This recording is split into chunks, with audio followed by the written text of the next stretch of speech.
உங்கள் திருவடியிலே சமகிரியாகி பணிவிடைகளை செய்து வருகின்றோம். ஐயா ஒப்புக்கொண்டு காணுதல் மாதம் மாதம் வாரம் சான்றோர் மக்கள் திருநாமமிட்டு ஐயா வழி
Swami Jayam Jayam Jayam Shiva Shiva Ayya Narayana Swami Jayam Jayam Jayam Shiva Shiva Jayam Shiva Regara Jayam Jayam Jayam Shiva Shiva Regara Jayam Jayam Jayam Desam Desam Mayam Mayam Yegam Yegam Titikta Indra Narayana Ayya Nichittabadi Alladu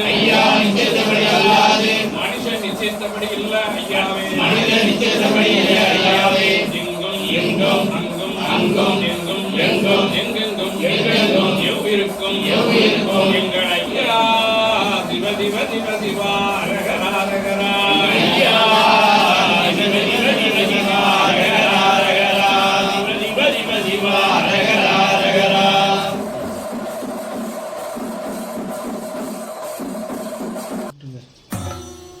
பூண்டந்தோப்பிலே ஐயா 3 சடை, 1 முறுக்கு சடை, அதை உச்சி கொண்ட போட்டு 8 அடி உயரத்தில் இருப்பார் ஐயா.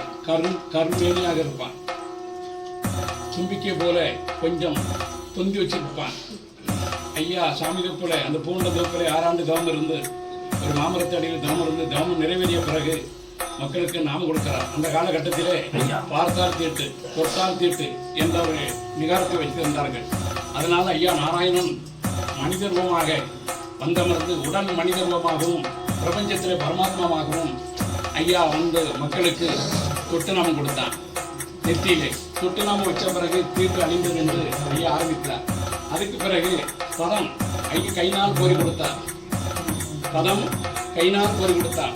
பிராமணர்கள் வழிபடும் ஆலயத்தில் சென்றால் ஒரு விரண்டு தண்டி கூட கரண்டி இருக்காது. அதில் துளசி பழம் சேர்ந்து அப்படி பூரங்கள் போடுவான், கையில் ஒட்டிடக்கூடாது. அதை முறியடிப்பதற்காக ஐயா கையிலே சந்தனப்பாறை உரைச்சி கரைச்சி எடுத்து கோரிக்கை முடிந்தவுடன் மக்களுக்கு கைநாள் கோரி ஆறு கொடுத்தார், ஐயா கொடுத்தார். அதனால் எதிர்ப்புகின்ற சரச கூட்டங்களுடைய பூஜை வழிபாடுகளை முறிவடித்து தர்மீக நிலைப்பாட்டை நிலைநிறுத்துவதற்கு இந்த வைகுண்டர் அவதாரம் வந்திருக்கிறார். அதனால் நீங்கள் எல்லாம் இன்னும் அறிந்தோ அறியாமலோ தெரிந்தோ தெரியாமல் இருந்தாலும் ஐயாட்ட மன்னிப்பு கேட்டு ஒவ்வொரு குடும்ப மக்களும் ஐயாவுடைய நிலையில தான் நீங்கள் சாஸ்திர சடங்குகள் கல்யாணங்கள் வாழ்க்கைகள் எல்லாம் ஐயாவை முன்னிறுத்தி நீங்கள் வழிபாடு செய்ய வேண்டும். அதுதான் சான்றோர் மக்களுக்கு பெருமை என்பது ஐயாவுடைய சட்டம்.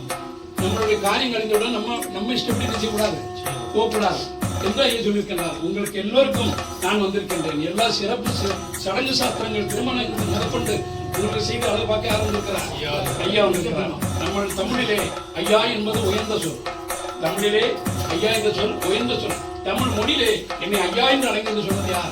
ஐயா தகப்பனே என்று சொல்வதற்கு ஐயா என்ற வார்த்தையை ஐயா வந்திருக்கிறார். கடவுளை ஐயா என்று அழைக்கப்படுகின்ற ஒரே வழி ஐயாவை மட்டும்தான்.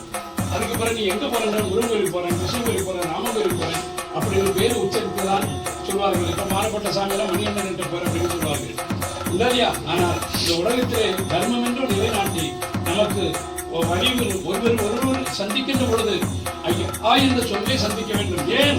உனக்குள் நான் இருக்கிறேன், உன்னை வணங்குகிறவன் ஐயா இருக்கின்றார். இருவர்களும் ஒருநிலையாகி ஐயா உண்டையா ஐயா உண்டை சொல்லும் போது இருவருக்குள்ளையும் ஐயா இருக்கிறது என்பதை அறிவுரை காட்டலாம். அதான் கண்ணாடி வைத்தார் ஐயா. கண்ணாடி முன்னால் நிற்கின்ற பொழுது உங்களுடைய எதிர் நீச்சல் உங்கள் உடலே